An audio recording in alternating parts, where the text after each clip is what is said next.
Wakati mwingine unaweza ukajiuliza, hivi hawa wanaosema kwamba Jonathan Soa wakati akifunga bao la pili la Simba katika mechi dhidi ya JKT Tanzania kwenye uwanja wa Meja General Isamuhyo na kuwezesha timu yake hiyo kupata ushindi wa mabao 2-1 dhidi ya JKT katika mechi ya ligi kuu Tanzania bara, kwamba alikuwa offside.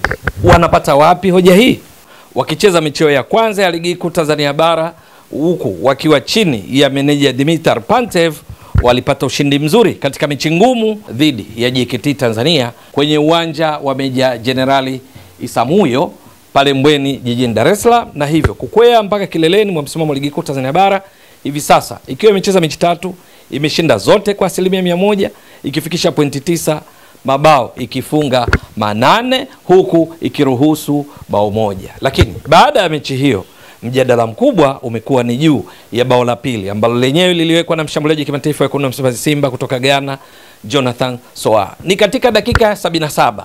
Wakati huu matokeo yalikuwa ni 1-1 kutokana na bao la utangulizi la JKT Tanzania lililofungwa na Edward Songo katika dakika 60 akitumia vyema pasi kutoka kwa Paul Peter, lakini Simba walisawazisha katika dakika ya 64 kupitia kwa mchezaji wa zamani wa JKT Tanzania beki Wilson Nangu akitumia vyema pasi kutoka kwa Elie Mpanzu Kibisawala aliyekuwa amepigiwa pasi ya kona fupi kutoka kwa Jasha Ahua na hivyo kufanya matokeo 1-1. Sasa wakati mechi kiendelea, dakika 77, Simba ambayo ilifanya mabadiliko kadhaa katika kipindi cha pili, ikiwamo kuingia kwa Jonathan Soa, kuingia kwa Elie Mpanzu Kibisawala, Morris Abraham, pia kuingia kwa kiungo Alassane Maudo Kante pamoja na Jasha Ahua, Simba walikuwa wakishambulia sana. Na kwenye dakika 77 ndipo Jonathan Soa akafunga bao hili la pili. Mazingira alipolifunga ndipo mjadala ulipoanzia. Pasi kutoka kwa Morris Abraham ilikwenda katikati ya mabeki wawili wa JKT Tanzania ambao walikuwa ni Pasco Musa Manyama na Laurian Makame, wakajichanganya. Matokeo yake Jonathan Soa alikuwa mjanja kwenda nyuma yao, akaupata mpira akiwa peke yake na hivyo kumchagua kirahisi golikipa Omar Gonzo na kuiandikia Simba bao la pili, bao la ushindi katika mechi hii ambayo mwisho wake wakapata ushindi wa mabao 2-1. Sasa mjadala ulioibuka ni kwamba Jonathan Soa alikuwa offside. Lakini mwisho wa siku Jonathan Soa lile bao alifunga akiwa hayuko offside. Iko vipi? Kwenye hoja inayoelezwa kwamba Jonathan Soa alikuwa offside ni kwamba mpira kweli uliwagusa mabeki wa JKT Tanzania. Hapa nazungumzia Laurian Makame na Pasco Musa Manyama kabla ya kumfikia Jonathan Soa. Katika scenario ya kwanza, kwa mujibu wa sheria namba 11 ya mpira wa miguu kuhusiana na offside kuzidi, ni kwamba mchezaji anakuwa offside pindi anapokuwa katika nusu ya pili ya uwanja huku akiwa karibu zaidi na lango la wapinzani, akizidi vyote kwa pamoja mpira na second last opponent. Sasa ukiangalia vizuri Jonathan Soa yeye wakati anafunga bao hili hakuwa offside, na tunarudi katika maelezo. Kwenye scenario ya kwanza wanayoelezea ambayo pengine wangeangalia vizuri wangegundua sivyo, ni kwamba kwenye sheria hii beki anapojaribu kuosha mpira tunasema deliberate save, halafu mpira huo kwa bahati mbaya ukenda lango nyuma kwenye lango lake alafu ukanaswa na mchezaji aliyekuwa katika offside position kwenye nafasi ya kuotea, basi hilo haliwi goli kwa sababu mhusika aliyefunga anakuwa offside.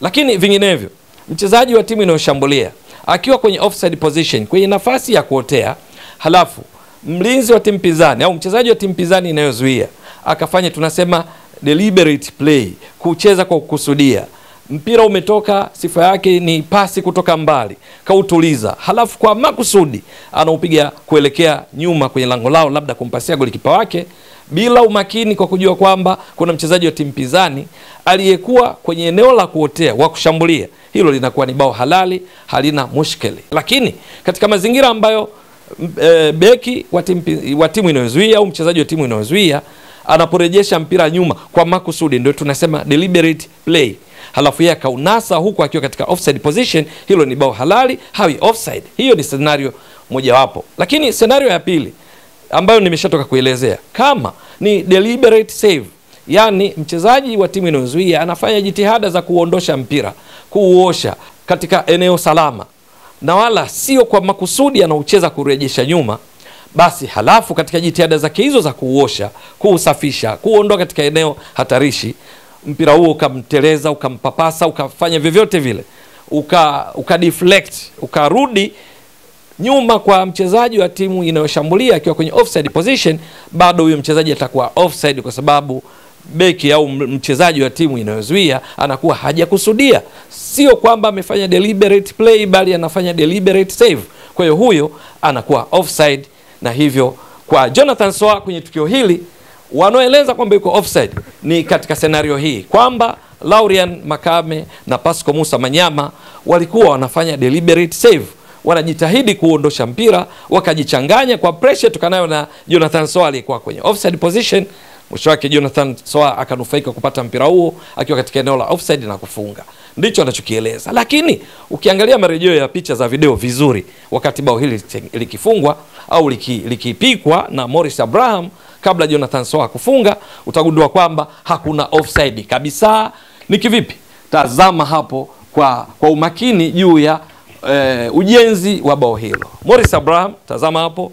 Paka hapo Jonathan Soa yupo onside, hayupo offside, kwa sababu mbele yake kuna mchezaji wa JKT Tanzania, na hivyo kumfanya asiwe offside, kwa sababu ni mchezaji wa pili wa JKT Tanzania katika eneo la ulinzi baada ya golikipa wao Omar Gonzo. Unamuona hapo. Sasa hata wakati mpira unatoka mguuni mwa Morris Abraham, ukiangalia vizuri, Jonathan Soa bado alikuwa onside, hayuko offside.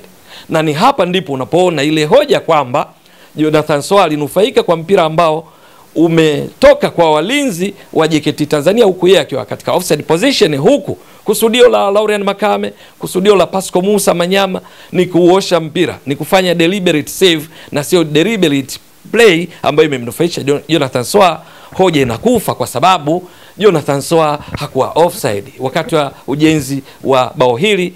Morris Abraham wakati anakokota mpira yeye yuko onside, wakati anauachia mpira anaupiga, tazama hapo, tazama, unaona Jonathan Soa yuko onside wala sio offside.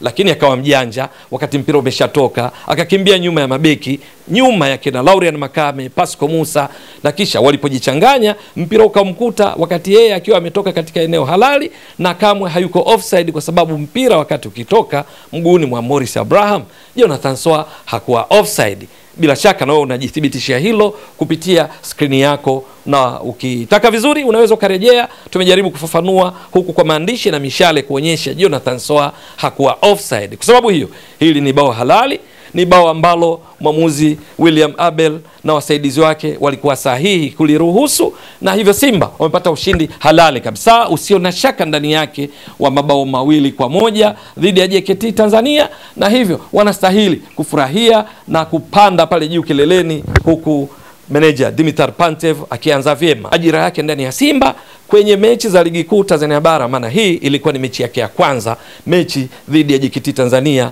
ya mwalimu Ahmadi Ali, ambayo ilicheza vizuri sana leo hii, lakini Dimitar Pantev akaizidi mbinu katika kipindi cha pili, hasa baada ya kufanya mabadiliko yaliyohusisha wachezaji wake watano, viungo watatu washambuliaji, Neo Maema, Kibu Dennis Prosper, Joshua Budo Mutale, wote aliwatoa, lakini pia kiungo mmoja wapo ukabaji Yusuf Kagoma alimtoa, lakini alimtoa mshambuliaji kinara Steven Dese Mukwala. Kwa lugha nyingine, wachezaji kutoka eneo la kati kuelekea mbele wote alifanya mabadiliko, pamoja na mchezaji mmoja wa kiungo cha ukabaji, maana alianza na double pivot, akamuingiza Alassane Maudo Kante kucheza na Nabi Kamara, akawaingiza Elie Mpanzu Kibisawala, Morris Abraham, Jasha Ahua na Jonathan Soa. Mwisho wa siku akapata ushindi wa mabao 2-1. Ni clear goal, hakuna mgogoro wote wala shaka ndani yake, kutokana na kile kilichotoka kukieleza kwa kuzingatia law 11 ya juu ya sheria ya offside. Ndugu mtazamaji wa Mbwaduke Stats Sport Next Level, endelea kuunga mkono channel hii kwa kuhakikisha kama una subscribe, una share, una like na kucomment. Mwasilishaji wako ni mimi Ramadhani Mbwaduke almaarufu kama Mzee wa Data. Shukrani jazilan. Bye bye.